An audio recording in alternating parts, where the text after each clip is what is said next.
अस्सलाम वालेकुम स्टूडेंट, मैं आपकी उर्दू की टीचर शमाइला हूँ। आज मेरे पास जो क्लास है वो क्लास 5th है, जिसका अनवान है ईमानदार शहज़ादी। ईमानदार शहज़ादी, इसकी हमने रीडिंग कर ली थी। आज हमने इसके करने हैं सवालात के जवाबात। इसका क्वेश्चन नंबर 1 है, बादशाह ने अपनी बेटियों से क्या सवाल किया था। क्या है क्वेश्चन नंबर 1? बादशाह ने अपनी बेटियों से क्या सवाल किया था। बादशाह ने अपनी बेटियों से सवाल किया कि आपको खाने और पहनने को कौन देता है। पहला सवाल है, बादशाह ने अपनी बेटियों से क्या सवाल किया था। बादशाह ने अपनी बेटियों से सवाल किया था कि आपको खाने और पहनने को कौन देता है। सवाल नंबर 2 है, शहज़ादी सफ़िया ने क्या जवाब दिया। ये शहज़ादी सफ़िया कौन है? ये बादशाह की सबसे छोटी बेटी है। तो उसने क्या जवाब दिया है? हमें खाने और पीने को अल्लाह ताला देता है। उसके बाद हमारे पास है क्वेश्चन नंबर 3, बादशाह ने शहज़ादी को क्या सज़ा दी। बादशाह ने शहज़ादी को ये सज़ा दी कि उसे जंगल में छोड़ दिया।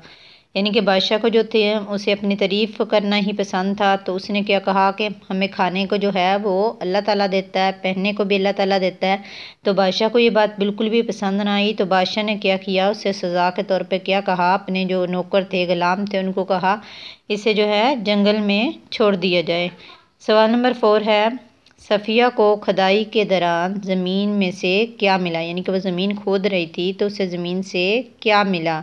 सफ़िया को एक देग मिली जिसमें बहुत बड़ा ख़जाना था। सफ़िया को ज़मीन जब वो खोद रही थी तो उसे क्या मिला, सफ़िया को एक देग मिली जिसमें क्या था, उस देग में क्या था, बहुत बड़ा ख़जाना था। यानी कि वो जो देग थी वो पूरी ख़जाने की भरी हुई थी, जिसमें पैसे थे, जिसमें ज़ेवरात वगैरह थे।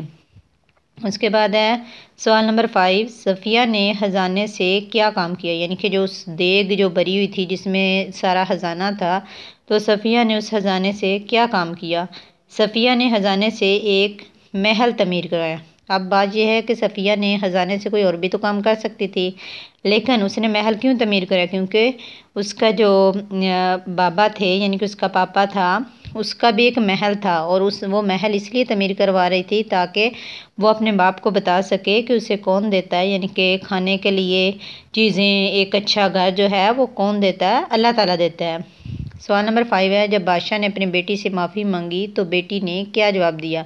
यानी कि बाद में जब बादशाह को ये पता चल गया कि उसके घर जाता है और मतलब वहाँ पे देखता है कि बेटी के पास सब कुछ है, इतना प्यारा घर, अच्छे पहनने के लिए कपड़े, खाने के लिए जो है वो खाने, तो फिर क्या करता है, बादशाह अपनी बेटी से माफ़ी मांगता है। तो बेटी की जो है वो जवाब में क्या कहती है।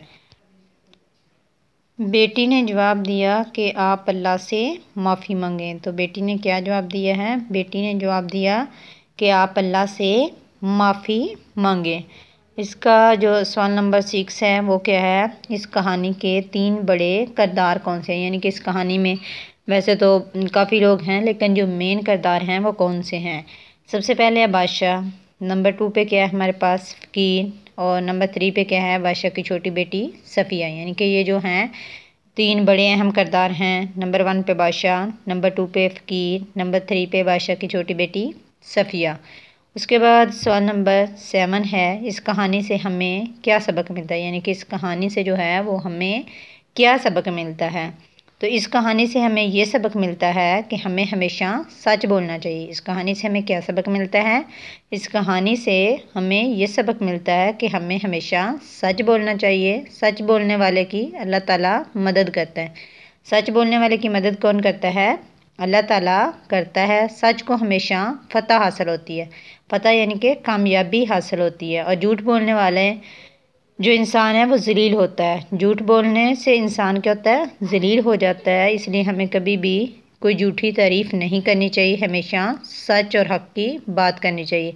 यानी कि किसी की भी अगर कोई झूठी तारीफ़ है तो वो झूठी तारीफ़ नहीं करनी चाहिए। हमेशा कौन सी बात करनी चाहिए? सच और हक़ की बात करनी चाहिए। तो आप प्यारे बच्चों, तो आप लोगों ने भी इस कहानी से क्या सीखा है?